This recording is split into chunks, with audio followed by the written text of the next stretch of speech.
Hi, I'm Jay Cohen, creator, writer of Astounding Tales. You can find me on Instagram on _Jake_Cohen and also read issue 0 at funnyfigs.com/astounding. And you are watching and listening to Two Geeks Talking. Hi, I'm Raymond Griffith, artist of Astounding Tales, and you can find us everywhere it matters as Funny Figs or funnyfigs.com/astounding if you want to get a little taste of what the comic looks like. And you're watching and listening to Two Geeks Talking. Good morning, afternoon, evening. Two Geeks Talking is an entertainment industry interview show where we interview the creative people from the comic, film, TV, movie, and video game industries. And of course, I'm your host, Kurt Sasso. We're joined today by two very talented individuals. One of them has been on the show in the past, and we had a wonderful conversation about Astounding Tales issue 1, and of course, film history and a variety of other things as well, too. I'm not sure if I made it into the interview, which means you'll have to watch the past interview of this amazing guest. But we're joined by both the writer and the artist of the series. Today on Two Geeks Talking by Jake Cohen and Raymond Griffith. How are you both doing today? Hello, I'm Jake. I am the writer of Astounding Tales, but more importantly, I am joined by my collaborator, Mr. Ray Griffith, the guy who brings it to life. Oh, I'm doing excellently. Thank you so much for taking the time. For those that don't know anything about yourselves as creative people, tell us who you are and what you're bringing to Two Geeks Talking. I'm the writer, and this all got started way back in the before time during the pandemic. I had a 4-page script that I was sending, I was sending in 4-page submissions to 2000 AD. They had like aftershock submissions, like short 4-pagers with a twist at the end. And during the pandemic, they stopped accepting submissions. And with some of the fine money that the U.S. government was giving us to stay home, I used that to commission Mr. Ray Griffith. And that's how this whole romance started. And now we're on to issue 2. And that is very close to a completion, and hopefully soon we'll be kickstarting it and doing some other fun stuff too, promoting it. And kind of this is our step on our path towards promotion, to letting people know, aware that this comic book exists. And I guess, also thanks to Ray for frankly his hard work. I think sometimes in different corners of the internet, people discuss kind of the division labor or who's more important, or, and this is not any false humility or anything like that, but Ray brings it to life. Like I always say, if I was left to my own devices, it would be like stick figures and dicks. Like that's what I could draw. And so it's not any false humility, and also I think, especially because cinema and like, visual storytelling is so popular and kind of the dominant kind of medium these days, that people like to use film analogies, and some people throw around the writer kind of being the director, and I would not subscribe to that at all. I would, in the way of a screenwriter, I'm the writer. I make a blueprint, but I wouldn't just call Ray the cinematographer, just the person shooting. I would call him the director too, because he depicts the images. And also in terms of my scripts, I write them very much like a screenplay. Like I'll put down panel breakdowns, but also those are not set in stone by any means, but I don't put camera angles. And that's the same thing in a movie script. That's left up to the director and the cinematographer. And I look at, I give kind of what's happening in this scene, and then Ray depicts the screen at the scene, and that includes the camera angles. So definitely, he'd be more so the director and the cinematographer in terms of the division and labor. I'm just the lowly writer in a cave. I come up with a dopey idea, but then he brings it to life, and oftentimes elevates these dopey ideas. To say, I didn't know this was my directorial debut, but I appreciate. Oh no, issue 0 was. This is your 3rd. That's true. I just didn't know I had the title. Yeah. I mean, that's why I think it's really that could be a debate for another day, but I think some people say in comic books, the writer is the director. I don't agree, unless like you are a writer artist. But whatever. That's a debate for another day. I don't agree with that analogy. A debate to be had. But to get back to it, my origin is a little strange. I started out with art when I was 16. I started as a caricature artist at a local theme park. And, I did that for almost my entire adult life, eventually branching out to, run my own company. But the comics thing always came about because that's always something that I really wanted to do and just never knew how to break into. And finally, I just, it was like 2018 when I sat down and said, look, if you don't do it now, you're never actually going to do it. So you might as well just give it a shot. I think we were on like a Reddit, a subreddit for collaborating on comic books. And I saw this pitch. I was like, hey, that sounds kind of fun. Sent him a message and we've been working together ever since. That's how I roped him in, and I'm never letting go. That's what we talked about briefly in our first interview with Jake as well, because it was the art that was just incredible. And honestly, I think I used the giant turtle as the title image, as the background there, just because it was just so awesome. It's just like, just from a perspective. Say that 3 times fast. It's just amazing to see like size and depth and everything like that from being an artist, obviously, and a caricaturist. Those are 2 completely different styles. What was it about this script when you were working with Jake where you said, this is what I want to do, and this is how I can not only improve myself as an artist, but improve this comic as well? Well, first, I want to say that, you'd be surprised at how applicable some of that caricaturing can be, because when you're talking about perspective, you're talking about things being bigger and smaller in relation to each other. And that's all caricature right there. You got huge hands, huge heads, tiny little bodies. I was well trained for it. But as to what attracted me to the script, like I said, it was just tight, action packed. It's, if you've read the comic, it very much speaks to that classic comic feel. Here is our characters, here's our adventure. We're ready. We understand it. We're moving forward. We waste no time in these comics. In terms of like if someone, again, going to like a film example, it kind of Raiders is kind of the touchstone in terms of like it goes. Once the story happens, like it's very much nothing against modern comics. I'm a big believer that like every generation deserves their own stories. But in terms of like it's not decompressed story. We're not writing for the trades. There's not going to be like pages of like talking heads. Like this is like a visual storytelling. But also it's really neat. I feel at least like I loved, like you said, starting from issue 0, I fell in love with Ray's art. But in terms of like now issue 2, you do see the progress as well. Like he was awesome to start, but you definitely you see a progress. And like for me, I think that's, and I hope readers as well think that's you could definitely see the growth, and it's kind of cool. And also I don't know if this has anything to do with caricature artists, but Ray, you could speak to this, that I think especially in terms of comic book artists, Ray can depict like children and teens and adults all well. Like his kids just don't look like tiny shrunken adults. Like there's the famous like John Byrne instances where he draws babies and they're just like weird looking like adults with like misshapen heads, and it's like super bizarre. That like I think that's something that Ray right off does like super well, is that like they're not just different size humans, they're distinctively like, oh, that's recognizably a child, that is an adult, that is a teenager. Didn't know if you want to add anything, Ray. Yeah, I had one thing to say. So part of the process for creating issue 2 involved some life changes for me, so it took a little longer than we had hoped. And so you can actually see the evolution of my art in the issue itself. You go from page 1, which was drawn 2 years ago, and you go to the last page and you're like, wow, was this even drawn by the same guy?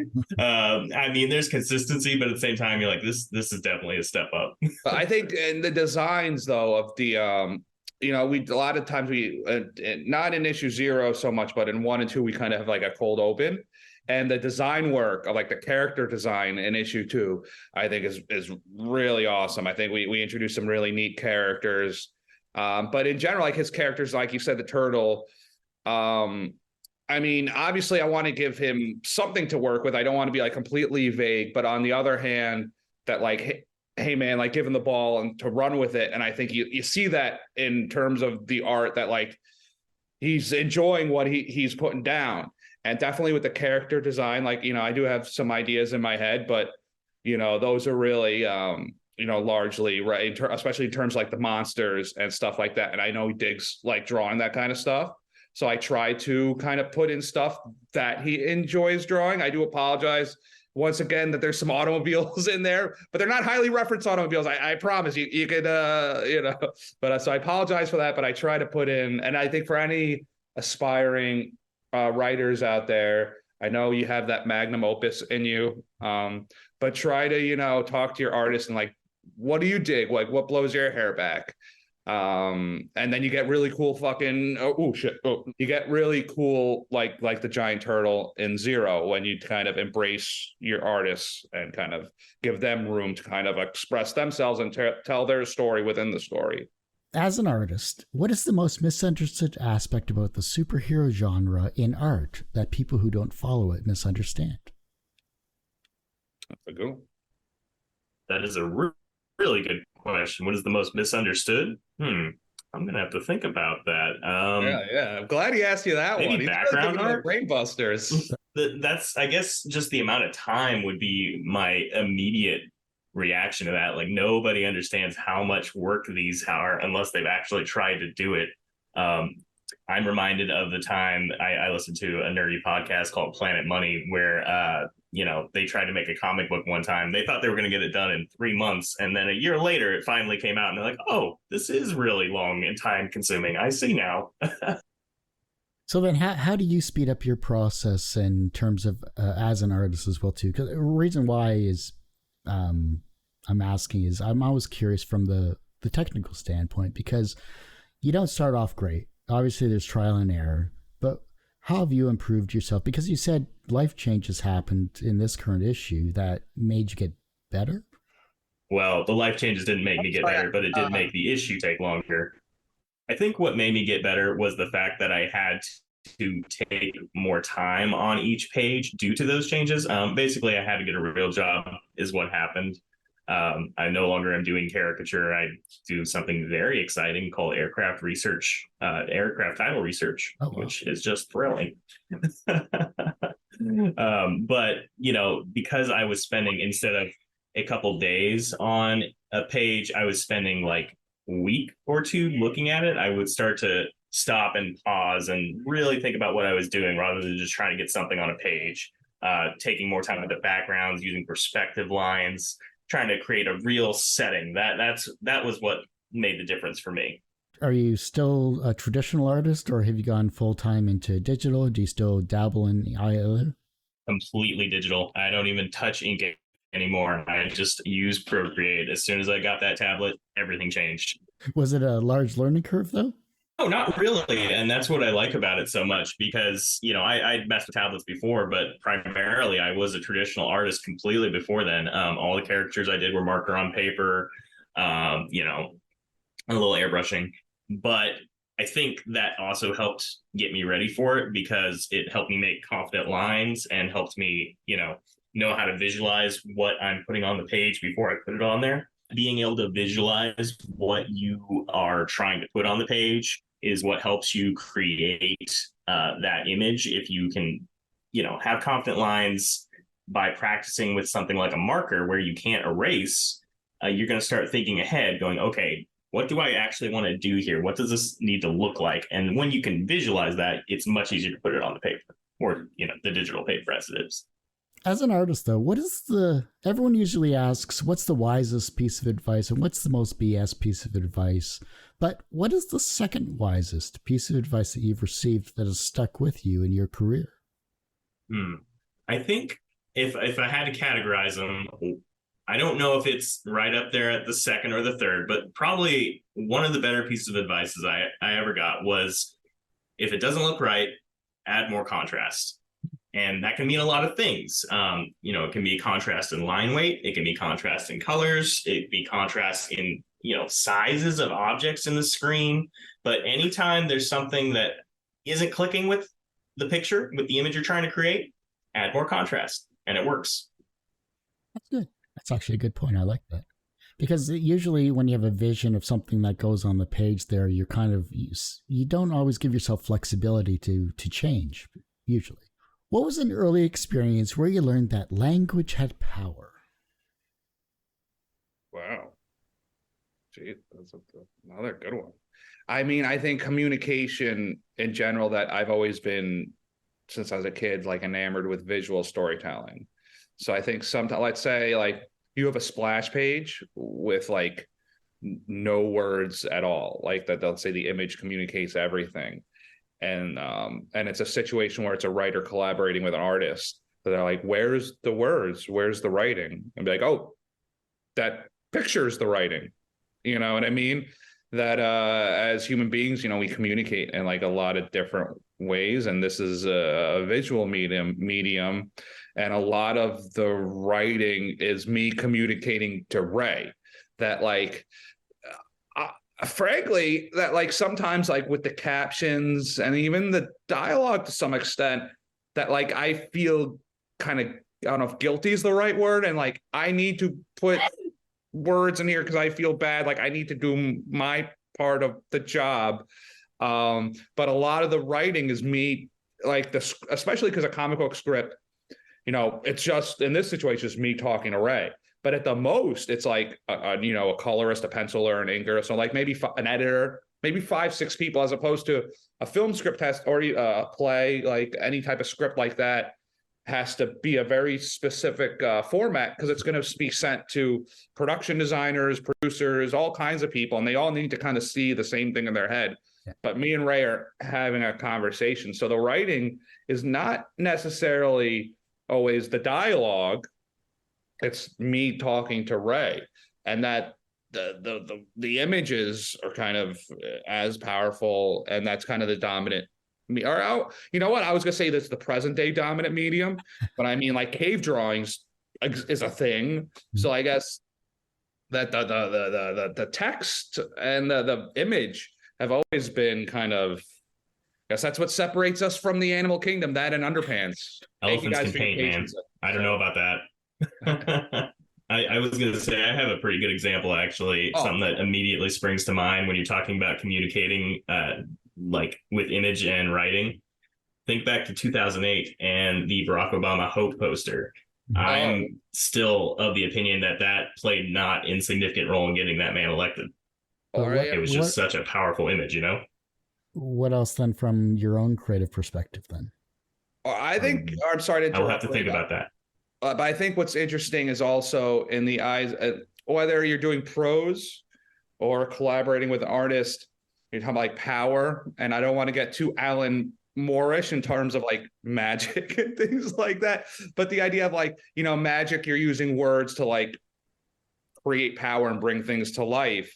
That whether it's prose and you're like bringing an image to life in someone's imagination, or in this case, like using words that then Ray brings like an image to life, I know your question kind of speaking more to like words that have been inspirational, that have power and stuff like that, but just the idea of like words then translating into tangible things. And that's kind of like a weird alchemy and magic in and of itself, because that's what magic is, right? We're doing like an incantation, and then Alan Moore prays to a snake god, and that like brings things into the tangible world. But that kind of is comic books also. Like I create a series of phrases. I string together letters and syllables, and through these letters and syllables and some, maybe a comma, a period every once in a while, Ray brings like a tangible thing into this like world. And that's kind of fucking magic. It's sorcery. It is a mysterious alchemy, especially, I guess in this situation where I have a great love for artists. I love art. I study art academically, but like, I guess people consider it like writing an art, but I mean art in terms like a craft, like bringing something tangible. It is kind of an alchemy, because like, and then he's doing it on the computer, which I even have less of a grasp of.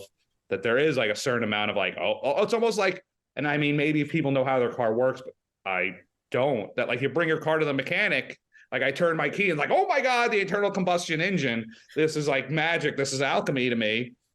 Much in the same way, what Ray does is like, oh wow, I could draw the head of a Ninja Turtle because that's like an oval, and then like a rectangle for the bandana, and then like a half circle on top. So it's also something I could draw just the head of a Ninja Turtle. But like when he's putting all these panels, like you're saying, like perspective and like rubble and like all these like cityscapes and all, it's alchemy. It's magic, Nothing I could say would be more beautiful than that. Oh, thank you. Thank you. And that's why he's the writer. Yeah, exactly. I try to bring my Stanley kind of pitchman huckster carnival barker, because I guess also in terms of the division of labor, and obviously I have a very soft spot for Stan in my heart, but obviously nowadays it's becoming a bit more controversial because kind of the truth of the division of labor and kind of where the credit went. But in terms of like that division of labor, obviously I'm giving Ray more than a plot. I'm not like a Stanley, like, I think we'll have a Galactus today. And then like Ray makes a 3-thing trilogy. And like, we all did this together. But regardless of that, because there is a great division of labor that, at the very least, like when we go on something like this, I could kind of pick up the slack and be like the carnival barker of this whole kind of this whole operation. Excelsior, true believers. Well, I mean, even like I'd say like the line editing, even with like dialogue where it's something that the grammar doesn't have to be perfect because it's people speaking. Like people definitely, and I appreciate like the people that we have that like read it before we send it out. My whole point is that that's after me checking myself, the amount of like edits that get caught. Like, it's not like I'm sending this out blindly. This is drafts later. Like, so editing is all our friends, definitely. Or, I mean, or Ray can also speak to this, I guess, in terms of like him doing the art himself, that I guess if there was a division of labor of like a penciler and inker, that like that things can be caught and that he's kind of editing himself. That he is both penciler, inker, colorist, whereas like a normal comic book process, like a Marvel comic where you have like 3 or 4 people, someone could be like, oh, there's 2 thumbs pointed in the same direction. Humans don't have hands like that. Like Ray is catching it all on his own. It's happened. I had to redo a couple panels because I was just like, what were you on when you drew this? This is just not right. I was listening to some comic book YouTubes and they brought up a good point. Some like the more famous, like Rob Liefeld kind of like flubs or like famously like bad kind of art, that he does ink himself a lot in his current art, but some of these images had a different inker, and was the inker like, oh, like screw Rob Liefeld, like I'm not correcting this, like it's going down on the paper as he penciled it. I will give you a counterpoint. Sure. Oh, I was just going to say, you wouldn't be talking about it now if he hadn't drawn it that way. So maybe there's something to be said for, quote unquote inaccuracies. Oh, I think, yeah, some of the famous like comic errors was there like a thing of a marketing thing like that. But also in today's day and age where it's popular, and there are like the Captain America image that's famous, that's like very squirrely. But just to defend Rob Liefeld, because I was like the right age when he was like doing New Mutants and X-Force, that like that art did speak to kids. I wasn't a huge actually image kid because also the better paper stock was weird to me. I'm like, well, why is the paper like glossy? So like the better paper and better inking actually was one of the things that turned me off to image. But I am totally the right age. Jim Lee's X-Men, Rob Liefeld on, Will Portasio on Uncanny. Like I was 8, not 7, 8, 9, 10 years old. And like, yeah, people have, and a lot of it's legitimate criticism, but it did connect with people. And like, I think people are missing that context of like, it's like, when I see a Star Wars movie now, I love Star Wars since I was 6 years old. It blew my mind. Well, when I first learned there were multiple Star Wars, that was like one of the most exciting things I saw. Was at the library and like looked in the like, oh my God, there's more than one of these movies. So like when I saw another one. And now when I went to see Rogue One in the theater, I went with my brother-in-law and my little nephew, and I enjoy Rogue One very much. But one of the first things my brother-in-law told me, like, hey Jake, did you like it? What do you think about it? At first I looked down at my little nephew. Did you like it? Like every generation deserves their own stories. And I think whatever you have to say about Rob Liefeld, good, bad, or indifferent, I think there's a lot of, there's a lot of negative things you can say. But that art really connected with people at the time. And also, I guess now as an adult, what I didn't realize, because one of the things I love most about that era of X-Men is the character design was cool, but the art design, like how they drew tech and vehicles. And I guess this is before the internet and before manga was around, but not super and pervasive. And a lot of the anime that was like repurposed, like stuff like Voltron, that anime wasn't as ubiquitous. That's all Appleseed. It's like a mixture of Terminator 2, like James Cameron art design, like Aliens, Terminator 2, and Appleseed. I did not know all of that, like the way they drew tech that I loved in like those X titles. That is 100% now as an adult. That's Appleseed right there. Anyone who loves those comics, the way Wills drew tech as well, I love how they drew tech, but it's 100% they're cribbing off Appleseed. But then now looking back, you're like, oh, because at that age, being like 7-year-old, growing up in like suburbia, like that was totally mind-blowing. But I'm like, now as an adult, like, oh, they got into some, or even like, I think it's even more impressive looking back, the Frank Miller Daredevil, or even later on Ronin, that he was totally cribbing manga influences. That like, how was he getting a hold of that stuff? And like, I think early 80s or even late 70s, like he was getting his hold of like Lone Wolf and Cub, like non-translated, and like kind of getting stuff from that. And I don't think there's anything wrong with that. I mean, we're all doing that. And like, I think what's interesting sometimes is looking back on what Ray and I create is there's definitely intentional homages, like things that influences I want to get down. We have one script where like in the script, like no spoilers, but I'm like, this is like the Old Boy hallway scene. I sent him like a YouTube clip from like the film Old Boy. But there's other things that we get back that like, I'm like, oh, this was like in the deep recesses of my lizard brain. And like, I didn't realize that was a thing. And like, oh, this is totally a thing. Like I see it. Like one of the things I noticed is there's like an old cartoon from the 80s. Is it Bionic 6 or Bionic 7? So like a family of Bionic. It's like a Fantastic Four-esque kind of homage, and they're like a family of, they get bionic powers. And I think I sent Bray like the bad 80s intro, and I'm like, this is definitely totally a thing that is somewhere in my lizard brain that is like leaking onto the page, Astounding Tales 2, are you doing a Kickstarter campaign, or is this just going to be through your website? Like, what's that game plan? Yeah, absolutely going to be a Kickstarter campaign. In fact, it was supposed to be a Kickstarter campaign. Right now, it's a little bit delayed. Entirely my fault, but we're going to get there. Dude, I mean, I wouldn't. It is. Please, it happens when it happens, dude.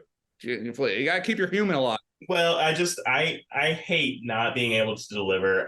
When we did our first Kickstarter, the book wasn't done. I had to finish the pages, and like that 3 months was just a nightmare for me. So I swore I'm not going to do another one until the book's 99% of the way there. So we're getting there. We've got, everything's inked, most things are flatted, half the book's colored. So it's a couple more weeks away, but we'll get there, and then we will be launching. Or what was the in the beginning of issue 1 when I was like, oh, it's an old-fashioned scooter thing. What was it? And you like drew an analog, but hoverboard. So like I'm like and I was like, oh, it's like an old school like hoverboard, like the kids roll around on these days. And he thought I meant like an analog hoverboard, like a Marty McFly hoverboard, but with like fans. And he was gracious enough to be like, oh, now I understand what you're talking about when we spoke. But that was definitely like a miscommunication and like old school hoverboard. Halloween, maybe? Oh, okay. Yeah. We're trying for as early a fall as we can get. But, also, obviously this is to promote issue 2 and that Kickstarter. But also, if people are interested in issue 0 and 1, they're still floating out there. 0 can be read, I don't want to plug early or whatever, but on Ray's website, you get issue 0. There's places people can view 0 and 1 as well. It's an ongoing, but they're also self-contained-ish, So like you could read totally any of them as its own deal. This is not as dense as like a Claremont X-Men, which is definitely like has a soft spot in my heart.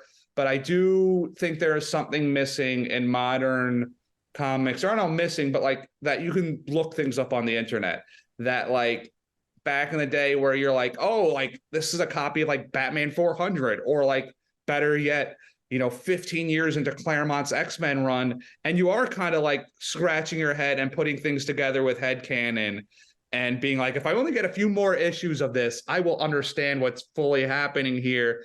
And I think that's part of the joy of like comics, is that kind of like filling in the blanks of like, this has been going on for a while, and like, who are these people, what is happening? And like, I don't know, that's part of the excitement of it. And I think maybe the internet kind of ruined a little bit of that canon is not so clear. Like, canon should be used to benefit you. It shouldn't be like a dogma. These aren't things like from high up top the mount. We're not talking about like the Torah or something like that. This is not the New Testament. So I think a little bit of that headcanon, like for me, when I was a kid, when the words uttering like, I fought with your father in the Clone Wars in Star Wars, like, what are the Clone Wars? Like, to me, it's almost more exciting when there was no Clone War cartoon, and I had to just think of like what a Clone Wars was. And in my head at 6 years old, I imagined Obi-Wan Kenobi, and before you knew, spoiler alert, Darth Vader is Luke's father, that like Obi-Wan Kenobi and Anakin Skywalker were fighting literal armies of clones. That was my headcanon, that someone created evil clones of the Jedi, and that was the Clone Wars. Or also like when you talk about with friends, like, I heard that Darth Vader like fell into a volcano. And this is what many years before the prequels were even a thing, let's say like the late 80s, early 90s, of like just being like filling in the blanks yourself. And I think that's some of the brilliant writing in Star Wars, is the implied things that make perfect sense, but also you imply there's a lot for you to kind of imply on your own. And also that makes a much bigger universe. When everyone knows each other and everyone's like bumping into each other and every bit of a backstory, it makes it a very tiny universe. But when you say things like, your father and I fought in the Clone Wars, and it's just that line by itself, and then you're moving on to the actual meat and potatoes of the narrative, that makes a universe immense. That makes a universe big. And I think sometimes in our modern storytelling with prequels and explaining every little thing, I think storytellers are forgetting that, and they're making their universes very small. Like finding out that Han Solo's name is because his name is you're a loner, your name is Solo. And also in the same movie, we find out where he gets the Millennium Falcon, why he has a crush on like short, petite brunettes. And like every aspect of his life, he meets Chewbacca, which that part did make me tear up. Like, they're going to be best friends forever. But finding all those things in one story, in 190 minutes, makes your universe super tiny. Yeah. And by the way, how you really as feel someone about that movie, who loves the expanded universe and still reads those EU books and has since, when they were coming out, Han Solo is a family name from Corellia. All right. We all know this. I don't know none of this like, oh, you're Solo, so this is like, I think they stole that from like Lord of the Rings, where they're like, if you're a bastard, like you have these like regional like names. No, he has a family. Solo's a family name. That's for another day.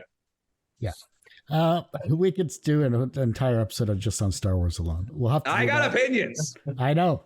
However, though, do you? I wasn't sure. However, though, every generation should have their own stories. So if there's some kid out there who's 10 and loves Solo and it's their religion, more power to you. God bless. Like, enjoy your stories. Don't listen to me. I'm an old fart. Everyone has one person that inspired them on their path to where they are today. Who was that for you? Well, I guess if it's going to be one person, I think oftentimes like I'll cite kind of people that I don't know personally. And I think there's a litany of those people who really ignited my imagination. But I think too often, like I said, citing people that aren't kind of personal people in my life. So I'm going to say my older sister, Gigi, and for a few reasons. One is she's now she's kind of retired, but she's a photojournalist that like someone could make a living kind of doing art and creating things and stuff like that. She's 14 years older than me. So kind of the value of art, the value of being an artist. Most people in my family are kind of either like academics or professionals or things like that. She's one of the few people that is like involved in the arts. Not the only person. I have some other family members that are involved in the arts, but kind of close, generationally to me. But the other thing of her being 14 years older than me, and this also ties into my parents maybe being a little lax in their duties of monitoring what I consumed, whether I was with my sister or not. But because I hung out with someone 14 years older than me, like literally when she was in college and we would visit her, my parents would stay in a hotel and I would stay in her dorm with her friends. Or when she graduated college, it wouldn't be uncommon for me to be 8, 10, 12 years old and hanging out in Manhattan or staying over in Manhattan or Brooklyn with her and her friends. So I was around a lot of like older people. In terms of the art I consumed, whether it's films, movies, her taking me to comic book stores. One of the first comics I ever bought on my own. I'm not at my house, or I'd show that issue of Uncanny. She took me to this is when you could buy comics off the newsstand. And she also took me, she used to live down the street from St. Mark's Comics. She lived in the Village on St. Mark's and 8th, or on 8th and 2nd Avenue, which is down the street from St. Mark's Comics. It was a famous New York City comic book store, which now is in Brooklyn, I guess. But it's still awesome. It's still called St. Mark's. So if people are visiting New York City, I highly encourage you to go to St. Mark's Comics. And used to take me there to buy comic books and also Marvel and X-Men trading cards, because I'm of the right age when those were really popular. So yeah, my sister for exposing me. And then also that has to do with also my academic career in film theory, because even as a kid, like seeing independent films, seeing silent films, seeing films that weren't necessarily meant for children. She's the one who took me to see Terminator 2 when I was 6, and maybe I think Jurassic Park when I was like 8 or 10. And but then also, in terms of like, I definitely recognize my diet of films was different than all my friends for 2 reasons when I was little. One is when I was super little, that all like the independent films that were like nominated for Best Picture, like, oh, I saw these all in theaters. I saw a Train Spotting. I saw this. I saw that when I was a kid. And the other thing is, when I was maybe 12, 13, the age you're having sleepovers with friends. This is when Blockbuster still existed. My friends are like, oh, rent some movies and when on your way over. And try to think of all the films I got, but one of them I'm still, despite controversy, I'm still a huge Woody Allen fan. And Everything You Ever Want to Know About Sex But Are Afraid to Ask, which is hysterical if no one's ever seen it. It is a very, very funny film. But I brought this to my friends along with some other films. I don't remember the other ones, but I guess similar kind of indie films, different films, that 12-year-olds wouldn't normally be watching. And they're like, what is this? What? And we even tried to watch it, and they're like, they turned it off. They're like, what are you doing? Like, you're not renting films again. Like, but also later on in our mid-20s, I'm still friends with all my childhood friends. One of my buddies, we were at a barbecue, was talking about how funny that film is, Everything You Ever Want to Know About Sex But Were Afraid to Ask. And I called him out on it. I'm like, you were at that sleepover when we were like 12 or 13 and did not like that movie. And he's like, yeah, because we were 12. I'm like, no shit. But if anyone that is a very funny movie. There's bestiality. There's a giant boob, like a giant, atomic monster sized breast. It's a great film. There's sperm that like fly out of they're parachutists or whatever. It's a good time, so I highly recommend it. But yeah, I guess my sister for just exposing me to art and music and encouraging. She's not a comic book person herself, encouraging and buying me comics and stuff like that. Well, I'm going to do similar, where I could give you a list of artists who I admire and am inspired by, Jeff Smith, Dave Gibbons, Frank Frazetta, so on and so forth. But really, the answer is the man who took a chance on me when I was 16 as a young artist and hired me on to do caricatures with no experience, Scott Van Eck. And he's an incredible airbrush artist, an incredible caricaturist. He does a little bit of comics, but he doesn't really understand how the internet works, so you're never going to see any of them. But he's just truly an inspiration, truly a wonderful talent. And he's the only man I know who can insult you to your face and everyone will laugh. I don't know how he does it. Everyone's laughing and he's like, oh, you're the ugliest guy I've ever seen. It's amazing. I think also in terms of male camaraderie, and I tried explaining this to my nephew a few years ago. Like, if you're really close friends, and this was with, I think, guy friends, Yeah. like you could tell by how close a group of like male friends are by how awful the things they are saying are to each other. The more awful, the more you're like, oh, these people are very close friends, you know.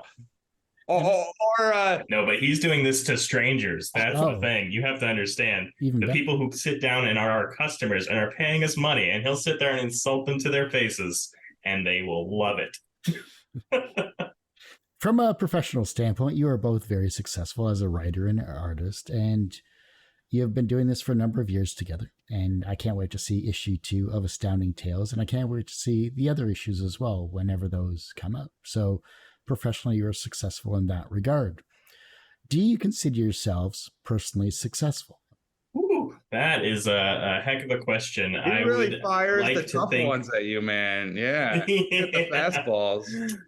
You're asking me to evaluate both my ego and what I've done in the past. It's hard to call myself a complete success because obviously I'm not working full time doing what I love anymore. But I recognize a lot of people are in that situation. It's not unique to me. So I think I'm successful in the sense that I do get to do what I enjoy and I am able to put it out there for people to see. So yeah, in that respect, yes. Well, I do also have a little bit of a background in athletics. I'm a bit of a Long Island stereotype in that I grew up playing lacrosse and played it in high school, college, and then coached high school and college lacrosse. I'm also I love Billy Joel. I'm all the Long Island stereotypes. Until I grew up, I didn't realize people didn't learn Billy Joel songs in elementary school if you didn't grow up in Long Island, in like music class. But in terms of success, like I said, going back to athletics, I borrow the John Wooden definition of success. That did you do the best you can with the ability you're given, that like if you're a football team and you're like a high school football team and you go play like the Dallas Cowboys or New York Giants, like your measure of success probably shouldn't be the scoreboard because you're in high school and they're NFL players. Like you have no chance of winning. Like what's going to be can you play the best that you can play? Did you do everything to live up to your potential? So in terms of like the individual scripts, I think the individual comics are, I would say, a success. So in terms of like my collaboration with Ray, I don't know either of us, we would like to be more quote unquote financially successful, but in terms of like the product itself, the actual like art object, I think they are successful. I would say though, in terms of as I'm getting older, I'm 40. I'm 40 years. I'm the same age as Return of the Jedi. So, I'm getting up there that like, if I spontaneously combusted like today, or I got like ran over by a bus in terms of like the volume of work I've created, I don't know if I would consider myself a success in terms of that. I would like to have a greater kind of canon of work, both academic nonfiction work and kind of fiction work. At this age, I would like to have a greater, I think, in that sense, again, to be frank and kind of very self-aware, I don't think in that sense that, to kind of on the other side of that coin, sometimes you hear about artists that like something happens to them and it's tragic. And then they go look in terms of their house and see all these like unfinished works. I think that I wish I could remember the documentary. There was one recently about a photographer that was she worked in childcare and two of the kids she nannied ended up being filmmakers. And like later on, they found all her photos and they had people in the art world evaluate the photos and that she's like a world-class photographer that like no one ever heard of till like, they unearthed all her stuff when she died. That like, if that happened to me, I'm not saying the work is bad. Like I said, I think the work Ray and I have created is definitely a success, but in terms of like volume of work, that they're not going to find like trunks of materials of like, there's all these novels here. So in terms of like, not necessarily breadth, but just kind of volume of work, actual amount. No one gets off this ride alive. No one lasts. So I think I should create more amounts of work, whether, especially, in terms like prose, things that like I don't depend on someone to collaborate with. And that also goes for, non-academic, or rather academic work and nonfiction work. There's like a journal article about Rambo 3 and foreign policy and like history that I've been working on since like the beginning of the summer that like I need to complete and like submit to journals. So hopefully people will let me into a PhD program. Please let me into a PhD program. If you're listening anywhere out there, I applied, no one let me in. So I'd say in some ways, I think very much a success. In other ways, I think, like Ray's saying, you gotta be a little humble in these things. And, I want to answer your question kind of honestly and kind of be kind of self-aware about these things, The reverse of success is failure. How do you deal with your failures? In terms of failure, well, two things, going back to John Wooden, The Wizard of Westwood. So I know this is a comic book theme thing, but I guess also nowadays, I don't want to be too stereotypical. I don't think it was like when I was a kid and like I had to explain to my football team like what the X-Men were because like the movies were coming out. So I think there's a lot of people who play sports who are into sci-fi and comics and fantasy and, vice versa. But for those of you who are not, this is another Wooden quote, and he's a legendary college basketball coach for UCLA, that don't be afraid of failure or don't be afraid of mistakes. A doer makes mistakes. So in terms of like failure, that means like you're trying stuff. So like not all of it's going to be successful. And also, frankly, like if all your stuff, like if it never fails, like you're probably not trying new things. You're probably not taking risks. So to go to like a comic book example, and someone who was a big part of my youth, who's extremely successful kind of financially, like someone like Jim Lee, I don't think like he doesn't take a lot of chances. Like I think stylistically, I think his art's cool. But like, I don't know if he's grown a tremendous amount. I mean, Ray could speak to that better because, I'm not an artist, but like, to me, it doesn't seem like it hasn't evolved that much. It's still kind of a similar style. And like, I think this speaks to him as being a smart businessman, Jim Lee, but like, and like knows what's marketable. I think he's a brilliant businessman in that regard. But I don't think his art takes a lot of chances. On the other side of the coin, if you look at like Bill Sienkiewicz on his Moon Knight run, where he's kind of doing like a Neil Adams thing, and then he did like his New Mutants thing, and like the part of it, Chris Claremont being on board and like empowering him and going, I think it was Jim Shooter at the time was the editor, being like, this is what New Mutants is going to look like. Like that's a chance. Like that's someone taking a chance. So yeah, like that you kind of, when you take a chance, like there was a time in basketball where people didn't take a jump shot. That was kind of a very lateral, it wasn't a vertical game. And that like if you took a jump shot, someone would like take your knees out. Or the forward pass in football. Like these were a time like someone's like, you throw the ball fucking forward, like what are you, nuts? Like that there's times, where you're gonna totally, or modern basketball where everyone's shooting threes. There was a time when that was strategically like a very weird thing. So taking a chance, or like high concept films, like something like Jaws or Star Wars. There was a time when that wasn't a thing, and then the theater going to late 70s into very much into the 80s, 90s, high concept films became a thing. But there was a time when that like wasn't a thing. Or, sinking $200 million into a comic book film. There was a time when that wasn't a thing, So yeah, like when you're kind of doing, that's kind of when you push the ball forward, is kind of when you're taking chances. So you may fall on your face, if you make a movie about space wizards and giant like space dogs that like can fly the plane, like there's a chance that you fall on your face, but that's when the cool shit happens too. So don't be afraid to and I guess that plays into like humility and ego and stuff, that like don't let your decisions be ruled by ego, because that's when you're going to be kind of afraid to kind of make mistakes and kind of fuck up.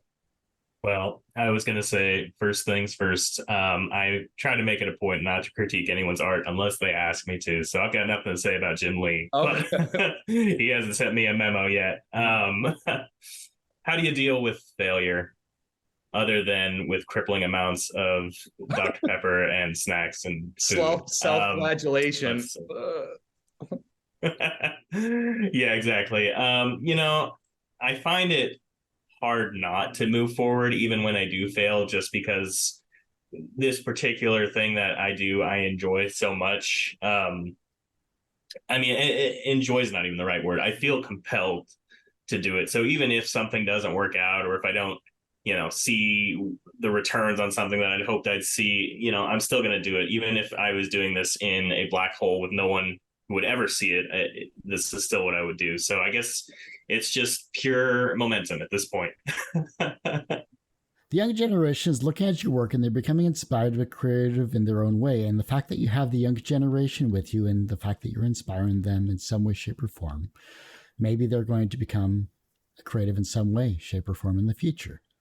How can they inspire the generation that follows them? That is an incredible question. I am always humbled when someone younger comes up to me or their parents come up to me and tell them that they love drawing and they see what I do and they feel greatly inspired by it.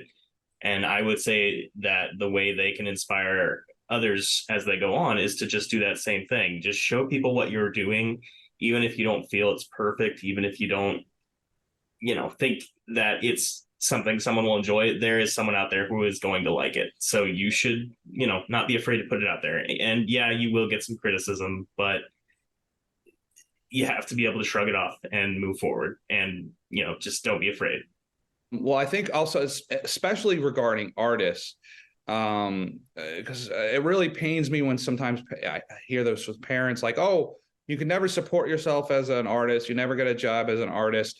And I mean, maybe that isn't true. That could be true in terms of like fine arts. It could be tough to find, make a living and be like, I'm going to be an oil painter. But in terms of like literally being an artist as your vocation, that like everything is designed by somebody. Like literally everything in our world, every product, whether it's like your coffee maker, your phone, your car, like everything in this house, aside from the Jack Kirby collage, I'm sitting in a house right now. Every product in this house is designed by somebody. So in terms of like, if someone wants art as their vocation, that is certainly a very realistic thing. Now, like if it's like, oh, I want to make my living specifically being like a comic book artist, you might have varying degrees of success. And it's like the same thing if I want to be like a rock musician or whatever.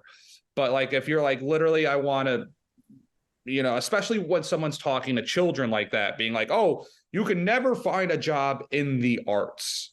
Now, depending what your job is and like what type of expression you have to do and stuff like that, that varies. But if you just, in a very literal sense, I want to be paid to do art as a vocation, that is a very realistic thing and not something you should discourage a kid from.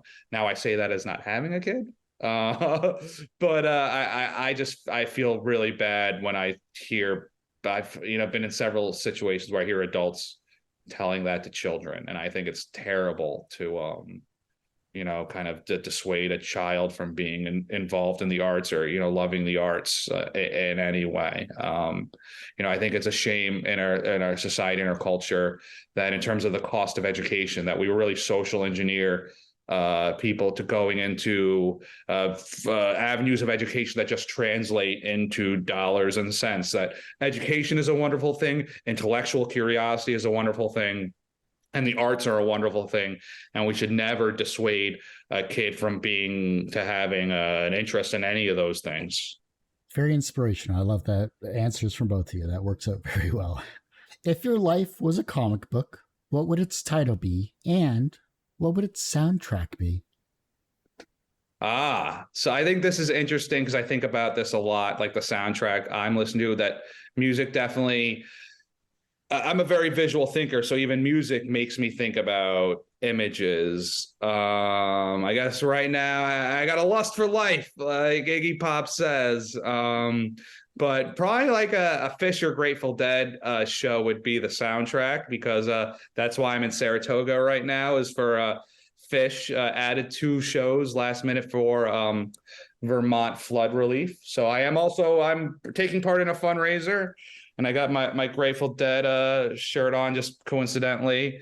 And then comic, Dark Knight Returns, because even though I'm an old man, I'm still at it. And I guess in the scenario, is Ray my Carrie Kelly? I don't know.